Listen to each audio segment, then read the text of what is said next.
jeda dulu ya. Saya juga mulai bingung sebenarnya.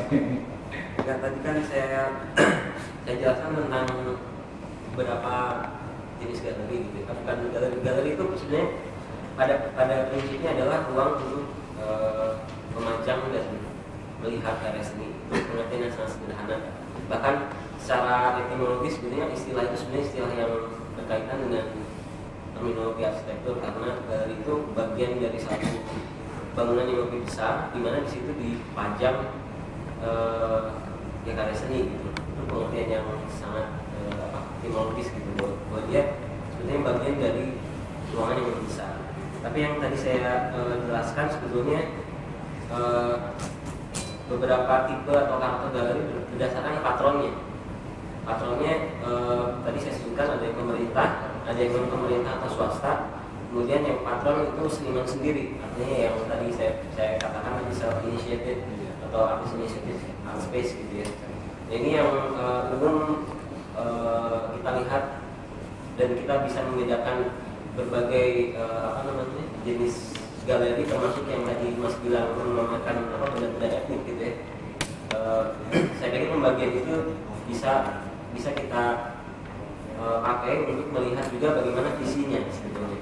Nah, bedanya galeri sebenarnya yang cukup penting juga untuk membedakannya dengan museum, bahwa galeri umumnya pada awalnya sebenarnya galeri itu tidak melakukan konservasi, dia tidak melakukan pengkajian seperti halnya museum. Itu bedanya dengan museum, karena museum selain mengkoleksi kemudian dia harus melakukan konservasi kalau karya itu rusak, dan melakukan perawatan yang dianggap perlu, kemudian juga melakukan pengkajian untuk studi, karena yang namanya museum pasti objek-objek yang dipamerkan itu adalah objek penting paling tidak. Itu yang membedakan dengan galeri. Sementara galeri itu cenderung netral, dia hanya bersifat untuk memajang. Tapi dalam beberapa kasus seperti misalnya National Gallery di beberapa negara maju itu memang aktivitasnya menyerupai museum. Cuman itu biasanya terbatas pada seni rupa modern.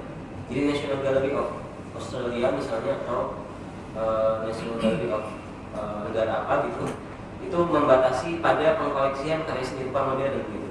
Jadi bedanya dengan museum, karena di museum meskipun ada Museum of Modern Art misalnya ya, ada juga museum etnografi, museum sains, museum militer misalnya, museum antropologi dan lain-lain. Nah, istilah galeri ini untuk membedakan bahwa dia mengkoleksi, memajang karya seni rupa modern saja. Nah, tapi tadi kalau ditanyakan bagaimana prosesnya secara lebih jelas lagi, kalau kita melihat patronnya atau aktivitasnya itu biasanya cukup bisa terbaca gitu kan, misalnya antara art space atau galeri atau ruang, kita mungkin pakai istilah yang cukup netral itu ruang seni gitu ya.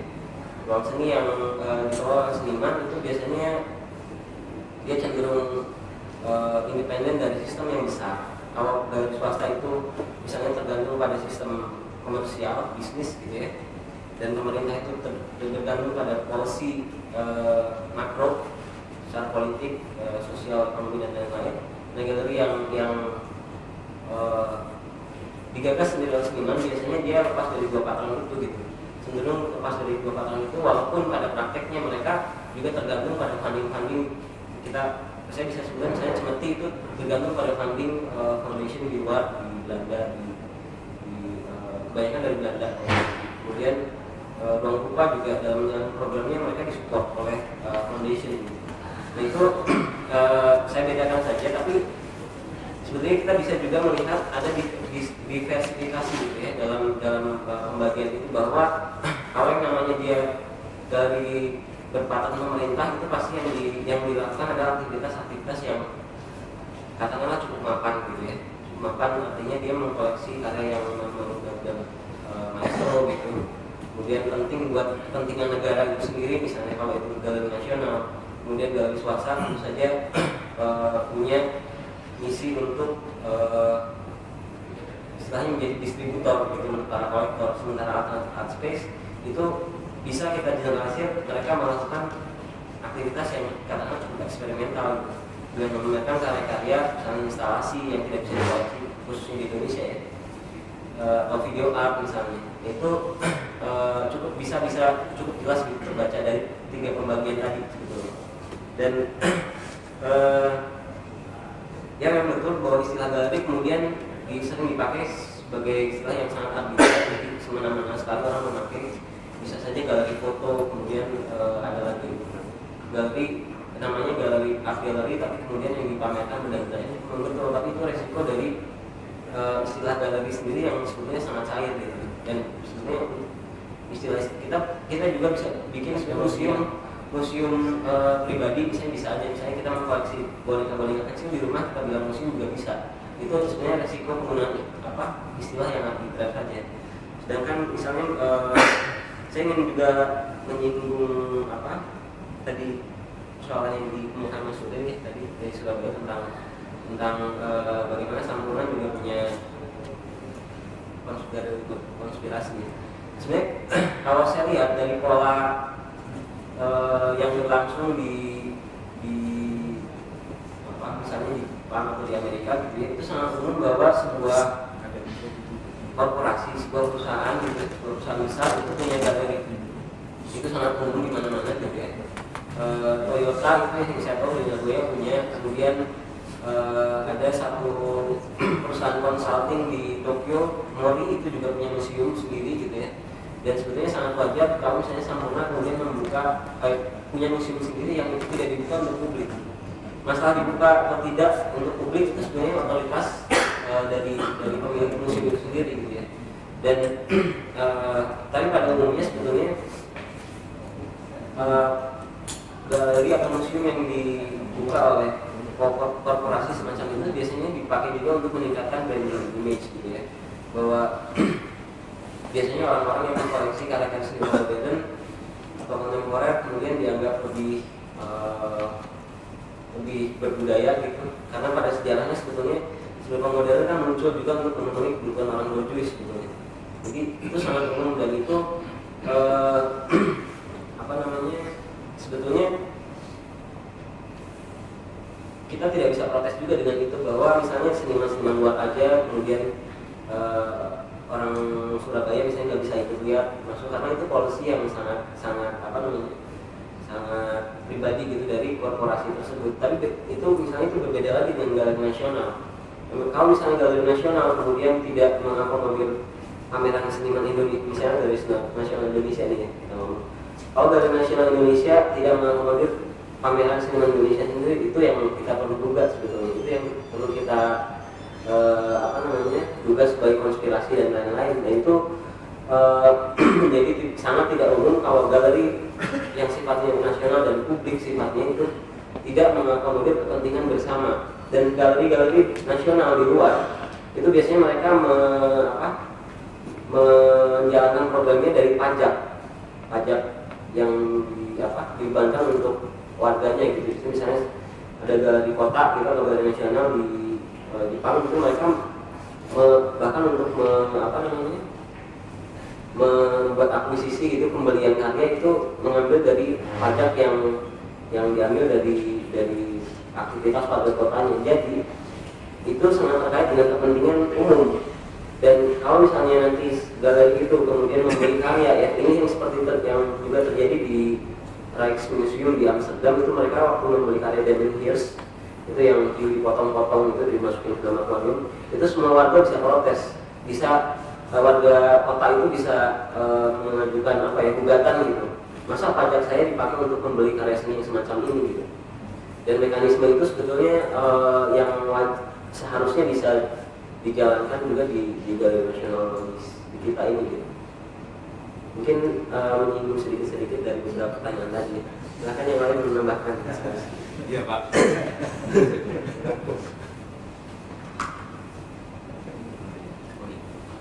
Terima kasih, saya juga akan menyinggung sedikit-sedikit karena pertanyaan begitu banyak, tetapi ada beberapa yang bisa saling berhubungan. Saya akan masuk dari pertanyaan yang khusus ditujukan kepada saya, yang Mas dari Medan tadi. Bagaimana kita bisa membedakan galeri yang mempunyai visi concern pada bidang komersial ataupun yang khusus pada kultural. Saya kira kalau kita secara spesifik dan ketat untuk bisa memasukkan galeri A itu komersial, galeri B itu kultural, tentu saja kadang-kadang tidak bijaksana dan tidak tepat. Tetapi saya mengajukan istilah ini tentu saja sekali lagi terkait dengan sistem sosial yang telah saya kemukakan kepada Anda sekalian, bahwa dalam sistem sosial masyarakat modern dan digerakkan oleh kapitalisme yang berbasis pada ekonomi pasar, kita mau tidak mau akan berhadapan dengan aktivitas-aktivitas komersial support, artinya dukungan-dukungan yang bersifat komersial, karena seniman-seniman modern pada hakikatnya adalah seniman-seniman yang berkembang secara individual, tidak lagi mempunyai patron bangsawan, tidak mempunyai patron dari kehidupan feodal agama, ataupun kalaupun ada pada kehidupan modern patron yang dari negara yang digerakkan oleh pemerintah, itu adalah pada negara-negara dengan sistem sosialis yang totaliter, sebagaimana yang ada di Soviet ataupun di NRC pada masa lalu, ataupun pada support-support yang bersifat komunal dalam bentuk modern, yaitu partai politik ataupun yayasan-yayasan yang secara ketat memberlakukan visinya. Nah, oleh karena itulah ingin saya katakan kepada saudara-saudara sekalian untuk mengatakan bahwa galeri itu bersifat komersial. Jangan langsung kita berburuk sangka bahwa yang komersial itu sama sekali negatif. Sebagaimana yang saya kemukakan tadi, bahwa kalau kita ingin menjadi seorang seniman yang profesional, kita tidak mungkin tidak harus mempunyai masyarakat pendukung.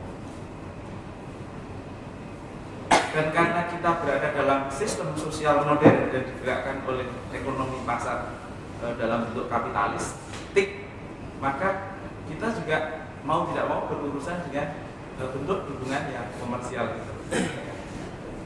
Tetapi yang komersial itu bukan berarti semata-mata kita itu mengabdikan diri untuk bekerja semata-mata untuk mencapai kekayaan, dalam arti kita tidak berpikir pada kesenian, tidak begitu. Nah, demikian juga kalau kita melihat satu istilah yang kultural itu tentu saja di sini harus mempunyai dipahami sebagai satu fenomena yang bertingkat-tingkat, ya. Dalam arti saya juga ingin memberikan satu kesadaran pada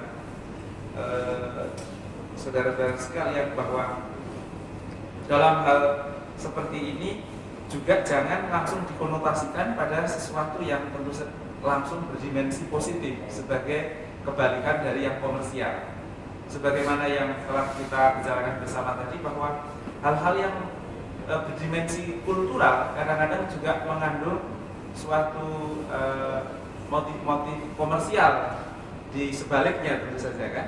Nah, oleh karena itu yang bisa kita katakan kultural, karena ini sebagai satu generalisasi yang sifatnya kasar tadi, itu tentu saja yang non komersial langsung bisa kita katakan kultural begitu saja, dalam arti membuat aktivitas yang sederhana pun di luar aktivitas komersial itu, misalnya apakah mencetak katalog untuk seorang seniman itu tidak berdimensi kultural juga, selain juga tentu saja mempunyai dimensi-dimensi komersial. Artinya kalau di sana ada pengkajian yang serius dari seorang penulis ataupun seorang kurator, galeri itu dengan sendirinya sudah melakukan aktivitas yang bersifat kultural juga. Apalagi kalau itu kemudian diperluas pada jaringan-jaringan yang dimilikinya. Dalam hal ini tentu saja akan lebih meningkat dimensi kulturalnya itu kalau pameran-pameran yang diselenggarakan juga diadakan seminar, misalnya diadakan simposium ataupun workshop dan sebagainya. Walaupun seperti yang dikatakan Mas Agung tadi, pada galeri-galeri yang secara eksplisit ketat dikatakan oleh definisi secara akademik itu tidak demikian. Tetapi kita bisa membandingkan bahwa galeri-galeri seperti galeri nasional itu juga disebut sebagai galeri toh. Nah, dalam hal ini galeri-galeri seperti galeri nasional ataupun galeri-galeri individual yang tidak membuka akses sebanyak-banyaknya pada publik itu juga mempunyai dimensi aktivitas yang sifatnya kultural. Nah, dalam hal inilah saya ingin memberikan satu gambaran bahwa untuk memberikan satu sebutan bahwa galeri itu komersial ataupun galeri itu kultural, itu tentu saja kita juga harus hati-hati. Tetapi tentu saja dengan mata telanjang pun kita mungkin juga bisa melihat bahwa galeri ini itu aktivitasnya lebih banyak ke kultural misalnya. Yang ini lebih ke komersial. Ingin juga saya tambahkan bahwa pada galeri-galeri alternatif tentu saja karena akses komersial yang dimiliki juga tidak bisa banyak karena dia tidak mempunyai masyarakat pendukung, tidak memiliki publik seni yang banyak. Ini juga otomatis aktivitasnya lebih bersifat kultural. Kemudian saya ingin juga mengomentari, walaupun ini sebenarnya khusus untuk Pak Edwin, tetapi saya kira saya juga ingin memberikan komentar juga yang Mas dari Semarang tadi. Jadi bagaimana ada fenomena pada suatu ketika karya itu walaupun diberikan saja kok orang katanya mungkin tidak mau menerima. Jadi inilah kondisi yang saya gambarkan tadi sebagai satu pasang surut suatu paradigma estetik. Jadi suatu ketika paradigma estetik itu kalau sudah lewat, artinya sudah tersingkir oleh paradigma estetik yang lain. Itu karya yang baik secara fisik, secara visual, ya, secara teknis, mungkin temanya juga baik. Itu karena tidak berada dalam tren seakan-akan menjadi jelek. Padahal itu hanya seakan-akan. Siapa yang bisa bilang bahwa karya-karya Abdullah Suryo Subronto yang pemandangan itu jelek pada masa itu? Pada masa ketika romantisisme lukisan-lukisan seperti itu menjadi paradigma estetik yang kuat. Tapi sekarang tiba-tiba lukisan itu menjadi jadul. Tahu jadul? Jadul itu zaman dulu. Itu istilah anak-anak sekarang. Menjadi jadul. Sehingga kita kadang-kadang diberi aja tidak mau, masa saya suruh masang lukisan pemandangan, nanti dikira saya kampungan.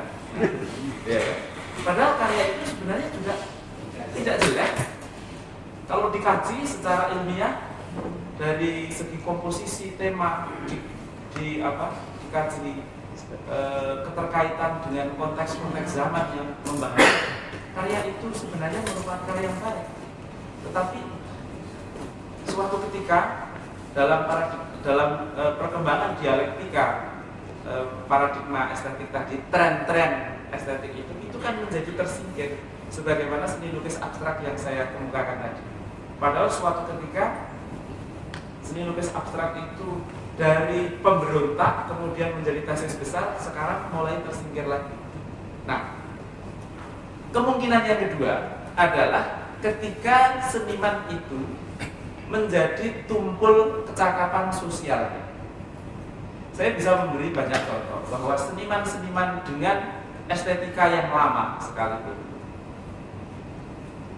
tetapi karena dia terus-menerus bisa memberdayakan kecakapan sosial, maka keseniannya dan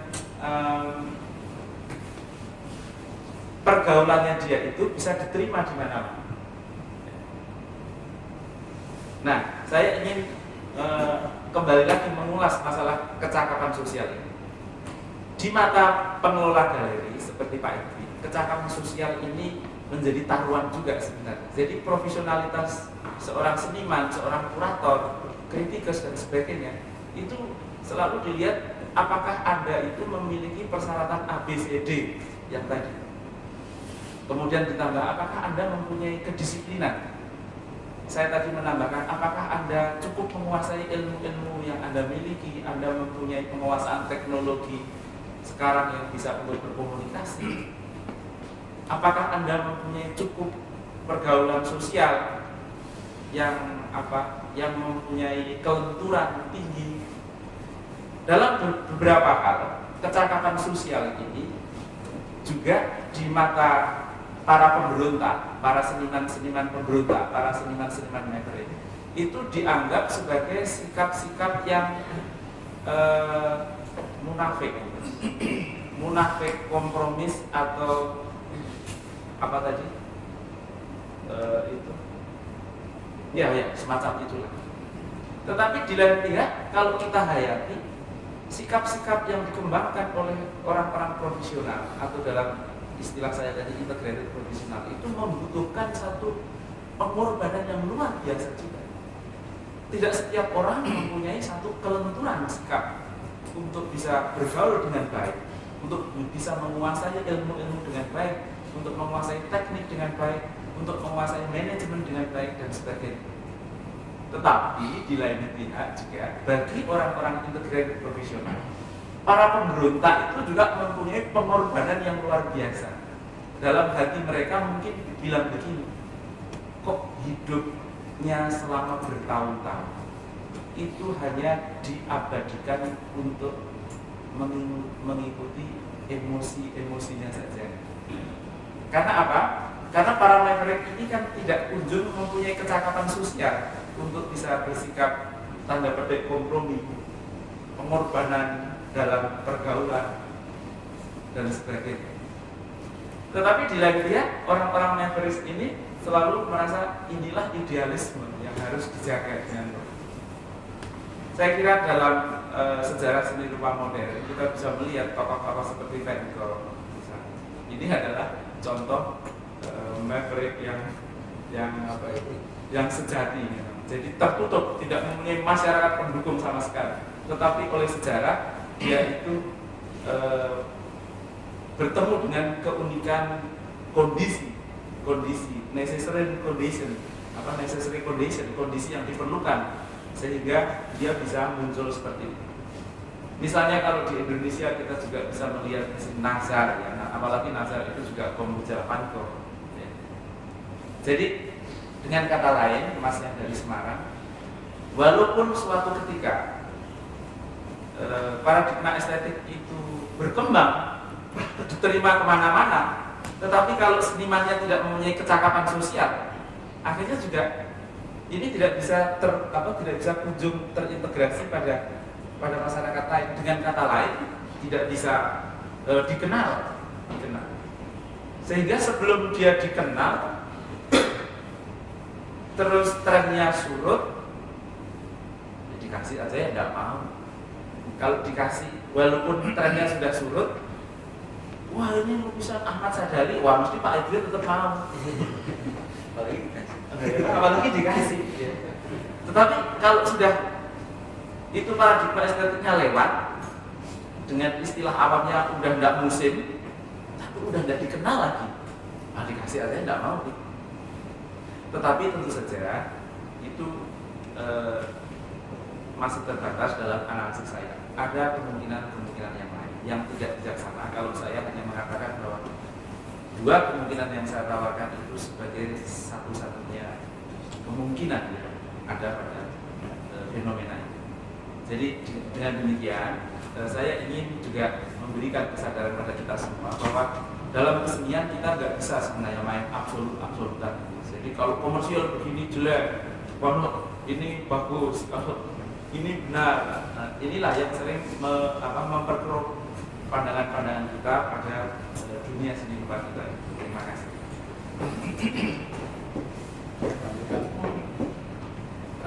Mungkin saya mau menanggapi dulu dari Mas yang dari Surabaya. Apa yang dikatakan Mas benar. Artinya kalau fase sempurna itu mau sebagai tempat pribadi mereka itu hak mereka. Kalau mereka itu mau melelang, itulah nanti urusannya. Karena urusan dengan lelang itu ada hukumnya. Kalau dikatakan bahwa saya kuratornya, itu bohong besar. Karena sampai sekarang saya tidak pernah tahu di mana harus sempurna dan saya tidak pernah menjaga kaki di sana, juga tidak kenal manajernya. Mungkin saya membutuh bantuan Anda untuk beritahu saya siapa manajernya. Saya akan ke sana, Anda akan dengar. Karena saya tidak pernah kenal sama Sampurna. Saya pernah ribut dengan Sampurna ya. Jadi waktu itu kalau saya mau ceritakan sedikit, ya saya mau sebut siapa. Mereka membeli lukisan saya tiap bulan satu dikasih deposito 10%, lalu saya tidak mau beli mana sebetulnya. Semua nggak boleh dijual. Ini aturan dari tanah. Ribut saya sama-sama. Udah sampai ke lawyer dan saya tantang mereka. Karena nggak mungkin Anda mau beli barang kasih deposito 10% tapi nggak boleh jual. Sampai setahun nggak tahu mana mau beli. Jadi kalau Anda katakan kalau sama dengan Pak Hari, saya tidak kenal beliau dan saya tidak kenal jejak kaki saya di sana. Tapi saya bangga anak saya dipakai. Terima kasih. Mengenai lukisan laku tanggal laku itu sebetulnya kalau saya lihat banyak persoalan balik ini. Salah satu dari persoalan itu adalah seniman sendiri. Ya, artinya gini, saya mendengar ada seorang seniman lukis realis, ya zaman dulu. Dia pernah datang ke saya dan dengan emosi berkata, kenapa saya nggak dipamerkan? Kenapa harus? Kenapa orang meninggalkan lukis realis? Oh tidak, lukis realis tidak ditinggalkan sama sekali tidak. Loh, kenapa saya nggak laku? Permasalahannya Anda hanya mengulang berkarya seperti itu dari tahun 70 sekarang sama terus, orang bosan. Ya, kalau saya dulu senang lagu pop, lagu disco, sekarang nggak senang saya. Itu permasalahan seniman sendiri, dia nggak mau tanggap, nggak mau berubah, nggak mau ikut zaman. Saya rasa dia hanya memakai keterampilannya menggambar sesuatu gambar yang diulang-ulang. Saya kira tinggalan jawaban. Nah, permasalahan satu contoh aja. Permasalahan kedua, yang orang nggak tahu dan nggak sadar adalah lapangan pasar. Contoh tadi saya lihat seorang pelukis dan tiba-tiba harganya melonjak naik, tiba-tiba jeblos nggak laku. Itu kembali, itu karena permainan pasar yang sebetulnya sangat kotor dan saya berkali-kali saya bilang sama orang, hati-hati, urusan ini naik cepat sekali. Kalau bisa naik 30, naik 50, 60, 70, jeblos. Ya sebetulnya senimannya menurut saya tidak bagus. Nah, kenapa orang beli? Maka tadi saya katakan di awal, di tahun 50-an orang membeli karya karena berhasil. Sekarang itu kita juga tidak bisa menyederhanakan persoalan dengan kolektor serius, kolektor nggak bisa. Banyak sekali gray area. Dan salah satu orang ini dengan kolektor ini, saya bilang mereka harus mengoleksi itu dengan kecintaan. Itu dulu awal. Saya pernah berkata sama seorang kolektor. Tadi kalau saya datang dan bilang begini, yang mana sih kira-kira yang bisa diinvestasi? Saya jawab saya nggak tahu. Jelas saya nggak tahu. Saya tahu, saya nggak tahu. Lalu mereka bilang bagaimana saya mau beli lukisan buat investasi juga untuk dekorasi. Maksudnya untuk koleksi dan dekorasi. Saya bilang sangat sulit. Coba gini, kalau kita menilik, saya tanya sama kolektor misalnya, Anda koleksi apa aja? Oh saya koleksi jam. Oke, saya mau nanya, koleksi jam Anda yang mahal-mahal itu Anda pakai tiap hari nggak? Enggak, loh kan? Ya saya nggak pakai. Nah itulah fungsi. Jadi fungsi itu bukan jam lagi, itu jadi barang koleksi. Jadi saya bilang itu sangat berbeda. Anda tidak bisa kalau Anda mau beli lukisan atau dekorasi nggak terlepas daripada saya butuh warna hijau cocok dengan sofa saya. Hanya sama warna. Nah, lalu beliau pernah saya dan bertanya, loh, saya tahu. Maksudnya dia tahu bahwa saya mau masuk banyak lukisan. Dan sebetulnya memang saya mau merencanakan membuat museum saya sendiri, mungkin dalam tanda petik bahwa museum itu kalau satu museumnya saya dibayangkan ada dengan planner. Karena saya sudah mengoleksi lukisan selama 20 tahun dan mungkin tidak banyak orang tahu sebetulnya. Dan sebetulnya awalnya saya membuka galeri untuk museum itu. Kenapa saya berpikir bagaimana saya bisa mendapatkan lukisan yang baik? Ya punya galeri. Ambil yang bagus. Itu awalnya seperti itu rahasia saya baru ngomong. Dan baru belakangan orang tahu saya mau koleksi. Oke. Karena saya